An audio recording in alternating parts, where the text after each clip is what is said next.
Gracias por continuar aquí en Observatorio en esta conversación de análisis sobre el desempeño de la economía mexicana a 20 años de vigencia del Tratado de Libre Comercio. Estamos conversando con Jaime Ross, profesor del posgrado de Economía aquí en la UNAM, y con Juan Carlos Moreno Brid, director adjunto de la CEPAL en México.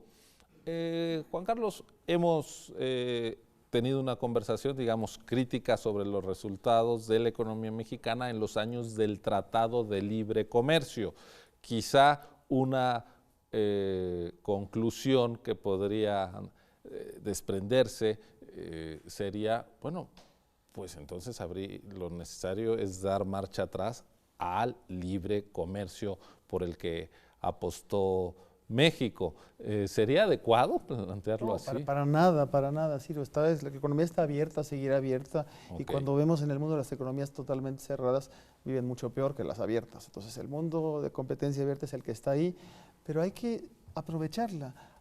En eso es muy interesante lo que está ocurriendo en Estados Unidos a partir de la crisis financiera de 2008-2009. Estados Unidos está replanteando su modelo de crecimiento a cerrar la brecha que antes tenía entre innovación y producción. Ahora traer la innovación y la producción mucho más a Estados Unidos, con políticas industriales muy activas. En ese sentido, México ahora queda muy cerca de Estados Unidos, en el sentido económico plenamente hablando, porque el insourcing está volviendo a Estados Unidos. Entonces, México, mientras antes podía estar muy lejos en términos económicos, daba la ventaja salarial respecto a China, ahora esa ventaja se está perdiendo para China. Entonces México debería de aprovechar esta coyuntura que se abre en la economía americana. ¿Cómo? Con políticas industriales muy activas para generar cadenas de valor agregado muy fuertes, inversión pública fuerte, la intermediación financiera, como ya la habíamos mencionado, y políticas cambiarias que eviten las apreciaciones que estábamos señalando antes como otra de las debilidades de este modelo. Si se logra irnos hacia allá, no hay por qué México tenga que estar condenado a tasas de crecimiento del 2 o 3% de aquí a la eternidad, para nada. Permíteme para ofrecer a Jaime, la apertura llegó para quedarse. ¿Qué tenemos que hacer? La apertura en ese llegó escenario? para quedarse y en sí misma no es la culpable del pobre desempeño de la economía mexicana. Ya lo mencionó Juan Carlos, lo que hay que hacer en el frente interno, y coincidimos plenamente, lo escribimos juntos, además en un libro, ¿no? Inversión pública, política cambiaria, etcétera, ¿no? que acaba de mencionar Juan Carlos. Yo agregaría el frente externo. En el frente externo, uno de los problemas del tratado, y se le puede ver así, lo mencioné al inicio, se quedó corto, ¿no? Se quedó corto en el sentido de que, a diferencia de una unión económica como al estilo europeo, que involucraba una política deliberada de sacar del subdesarrollo a las regiones y países más rezagados económicamente. Ahí, además del intercambio económico y de la integración económica, la cohesión social fue un objetivo explícito. Exactamente. Y aquí, al contrario, o sea, era evidente que una liberalización comercial con Estados Unidos iba a beneficiar principalmente al norte y centro del país, por razones puramente geográficas y por razones también del nivel de desarrollo económico que habían alcanzado. El sur se iba a quedar rezagado si no se hacía nada, y como no se hizo nada, efectivamente el sur se quedó rezagado.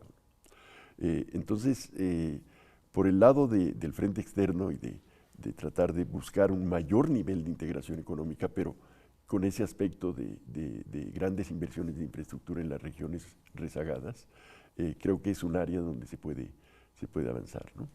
Y luego, en términos de movilidad de trabajo, al estilo de la Unión Europea, ¿por qué no? Eso, sin duda alguna, fue uno de los factores que ayudó a la Unión Europea a ese proceso de convergencia de salarios reales entre los distintos países que la integran. En términos de lo que está planteando Jaime, es pensar en más integración, pero en otro tipo de integración, es decir, con fondos de cohesión, con movilidad del trabajo. Juan Carlos, para cerrar, en la experiencia, en la perspectiva de la CEPAL, de lo que han hecho otras naciones de América Latina, ¿cómo debería México plantearse su relación con América del Norte a 20 años de vigencia del tratado? Para la CEPAL, el punto central en las estrategias de desarrollo, Ciro, no es el comercio, es el desarrollo entendido como igualdad y mejora de oportunidades, mejora de resultados para la población.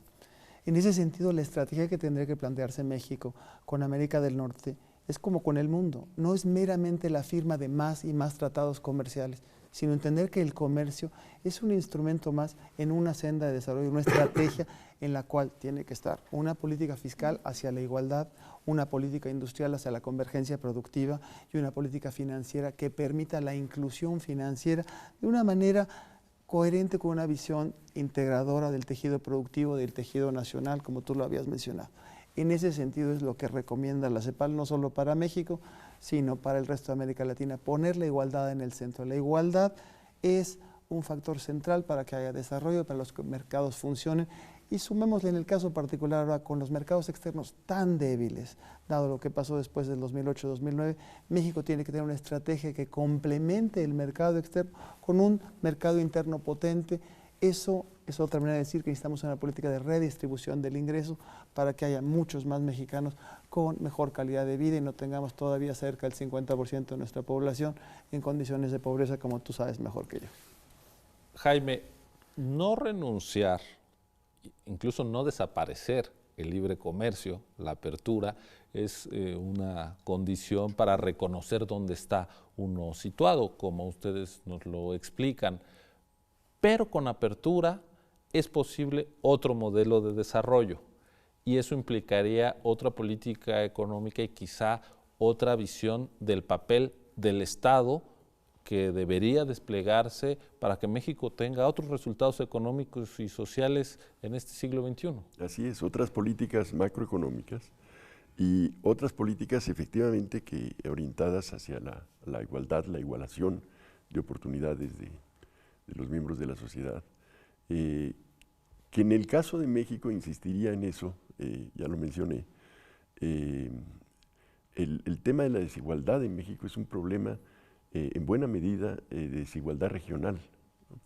Y entonces buscar la manera de, en un gran pacto nacional, de sacar de su subdesarrollo y pobreza al sur del país, es quizá la mejor manera de alcanzar mejores niveles de igualdad y de igualdad de oportunidades. Pues les agradezco mucho. Vamos a un bloque de conclusiones para cerrar esta entrega de Observatorio.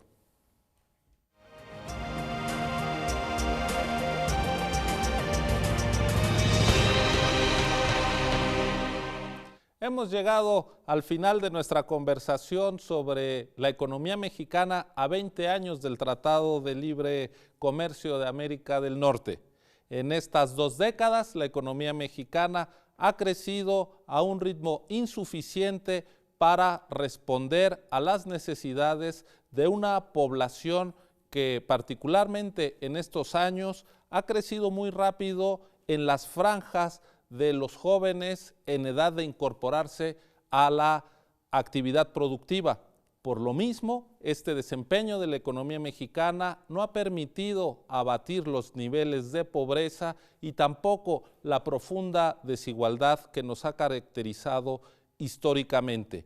El Tratado de Libre Comercio fue un instrumento, una herramienta, y como tal, las herramientas no son buenas o malas per se, son eso, instrumentos para usar, y lo que hemos podido ver es que el Tratado de Libre Comercio no fue acompañado por las suficientes medidas de política económica que ayudaran al crecimiento. Se abandonó la política industrial, se redujo la inversión pública, sobre todo en infraestructura, no se tomaron otra serie de medidas significativas como una reforma fiscal que permitiera fortalecer la capacidad del Estado mexicano para invertir, pero también para realizar un gasto social que permitiera mayores niveles de igualdad en nuestro país.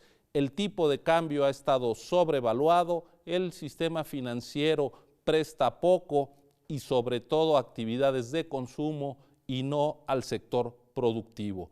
Con esta combinación de factores era difícil esperar otros resultados en nuestra economía, lo que subraya la necesidad de como dijeron nuestros invitados, reconocer que la apertura seguirá ahí, pero que es necesario replantearse el desarrollo como un objetivo del Estado mexicano que implique pensar en una nueva batería de políticas, en una nueva orientación, si lo que queremos son resultados más satisfactorios.